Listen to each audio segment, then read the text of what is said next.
obviously the Caray name is no stranger to the broadcasting community. So when you carry that name and you mentioned it really quickly, is there extra pressure there knowing that you're carrying that and it's attached to sports and of course you being a newbie?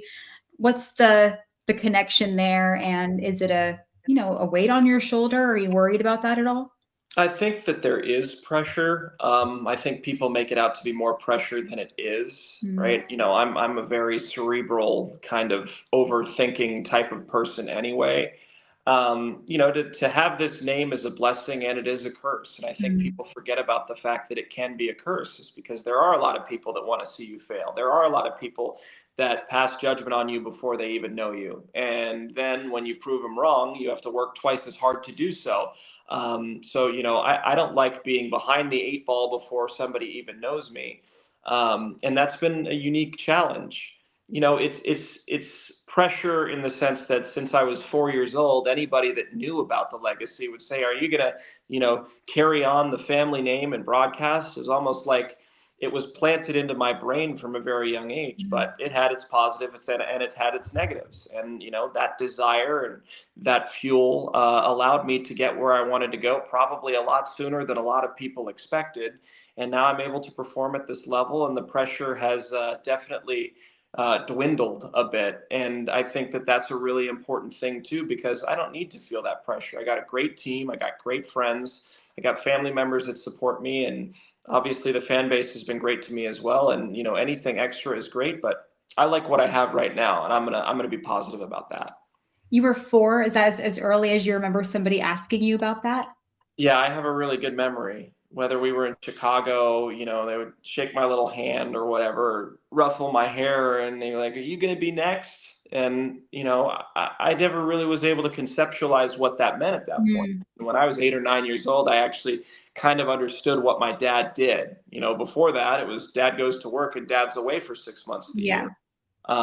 But then as things developed, then I started being like, well, this is actually pretty cool. We're going to Philadelphia for the National League Championship Series in 2008.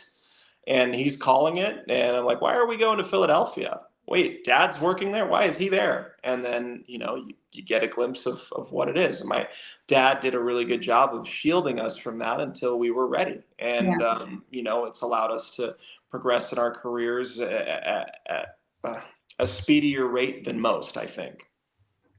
And you mentioned your dad when the Cardinals were in town. He did such a beautiful job talking to the media. He didn't say no to any media at all. He talked to A's Cast, he talked to NBC, and it was so cool because he was like a well-oiled machine and he wasn't, short-sighting anybody. He just made sure his answers were thoughtful and honest too, and he was authentic, and I thought that was really important. So you were calling the game for NBC and he was calling the game for Bally, and it was so important because it was not only just a historic day, but you guys got to be there for each other, and like I said, like really honest, talking about how historic of a day it was. But it felt like it was, I don't even know how to describe it. It was more than just the Carries doing it together. It was just like a father and son. But the thing that I think about the most is you constantly saying, I wish Stefan were here. Or Stefan, not even that, Stefan deserves to be here. Mm-hmm. And you're so amazing about always thinking about him. And so walk me through that day. And then after, I want you to talk about a little bit why you always want to refer to Stefan in these certain scenarios. Well, you're pulling at my heartstrings a little bit.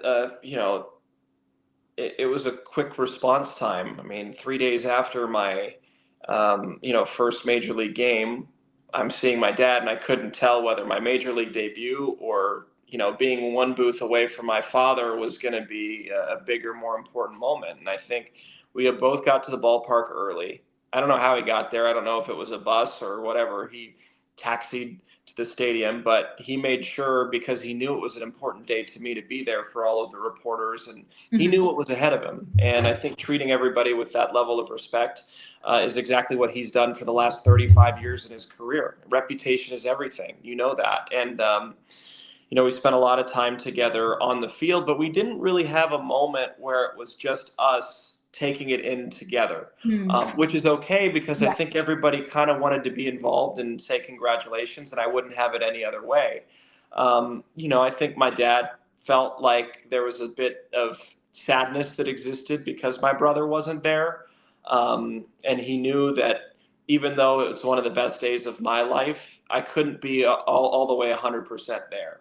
But I think for him, he was able to take it in fully 100% and look at me and to say, wow, he made it. He made it at Mhm. 24 like I did. And that was a very special moment for me. And also, it was Jackie Robinson Day, so there was a lot of different Why great, not, right? Why yeah, not? everything came together in the right way. So it was great. And, we go to St. Louis this year. Hopefully, I'm on the plane there and we can run it back, in a place where he was born and raised and a place that's been so great to him.